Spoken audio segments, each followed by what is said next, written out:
Salut YouTube et bienvenue sur ma chaîne. Alors aujourd'hui encore une vidéo sur le rechargement. Donc là aujourd'hui on va voir comment raccourcir une douille, donc remettre une douille à la bonne cote. Donc parce qu'à chaque fois qu'on va tirer, les étuis vont se rallonger et donc on est obligé de les raccourcir et de les remettre à la bonne cote pour pas avoir d'incident de tir et pour que ça chambre bien dans l'arme. Donc alors donc pour le matériel. Donc il vous faut l'outil pour raccourcir les douilles.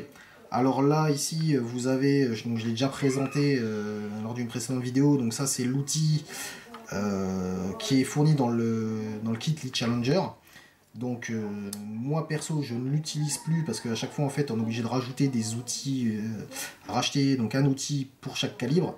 Et à force ça coûte une blinde, donc voilà, donc moi je ne l'utilise plus, donc je suis parti sur un outil de marque Liman. Donc c'est un K-streamer universel, donc en fait ça permet de raccourcir toutes les douilles pour tous les calibres. Donc là ici vous avez des petits pilotes en fonction du type de calibre, et en fait le pilote vient se mettre ici au bout. Et en fait en fonction de ce que vous avez comme douille, et ben en fait ça permet de raccourcir toutes les douilles. Donc on va voir comment ça marche. Donc là vous avez le K-streamer et il vous faut bien évidemment un pied à coulisse. Alors le mieux, bon, un pied à coulisse électronique, hein, c'est très précis, ça coûte pas cher. Donc voilà, pour mesurer la longueur de la douille. Et bien entendu, donc il vous faut les tables de rechargement. Donc là c'est les tables gréement. Donc là ici c'est pour voir la longueur à laquelle vous devez remettre votre étui. Donc là pour le 308, donc là on voit il donne une longueur maximum de la douille à 51,18 mm et il donne une recoupe à 51 mm. Donc là en fait on va régler l'appareil pour 51 mm et on va voir comment on fait. Donc alors il nous faut le pied à coulisse.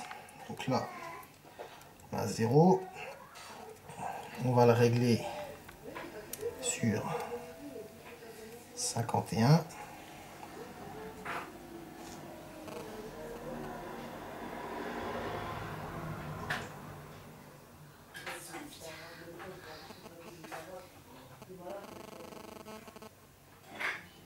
Donc là 51 mm. Et en fait là maintenant on va tester les douilles qu'on a nettoyées, si ça passe. Donc là on voit 51, elle passe pas. Donc là il va falloir, voilà, donc là, on peut toutes les faire. Elles sont toutes trop grandes, donc il va falloir les raccourcir. Donc alors comment on procède? Donc là sur le Liman K-streamer, donc il faut monter le pilote donc adapté à votre calibre. Donc là c'est du 308, donc c'est du 30, donc c'est du point 30. Donc là on monte le pilote point 30. Ensuite alors moi j'ai préparé, donc là j'ai préparé une douille témoin qui fait 51. Donc voilà, on voit qu'elle fait 51 tout pile. Donc en fait ce qu'il faut faire, c'est on vient mettre la douille ici, la verrouiller, et en fait on vient se mettre en butée, voilà, on vient se mettre en butée contre à l'intérieur, et en fait ici vous avez ici des petites vis à laine. Donc là en fait on vient dévisser.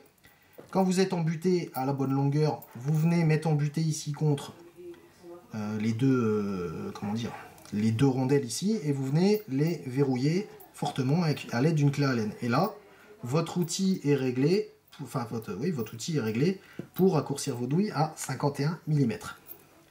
Voilà. Donc maintenant comment on procède?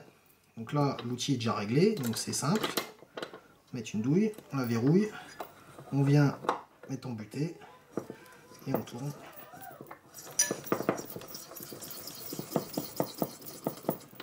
Voilà.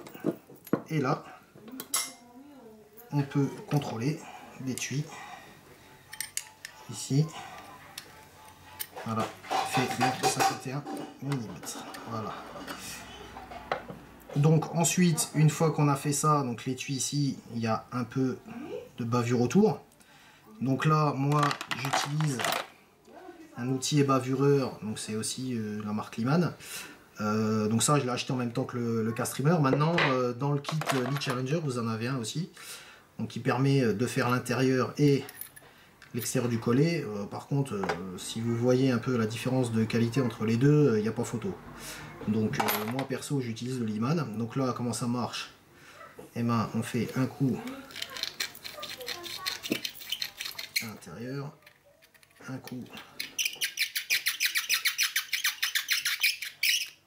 à l'extérieur, et voilà. Et là, l'étui, il est calibré à la bonne taille et il est ébavuré. Voilà, donc on va en refaire quelques-unes.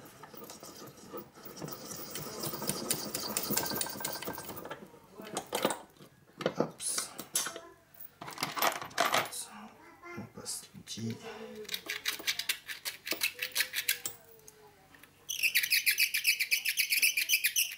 Et voilà. Voilà, allez, merci YouTube et à une prochaine vidéo.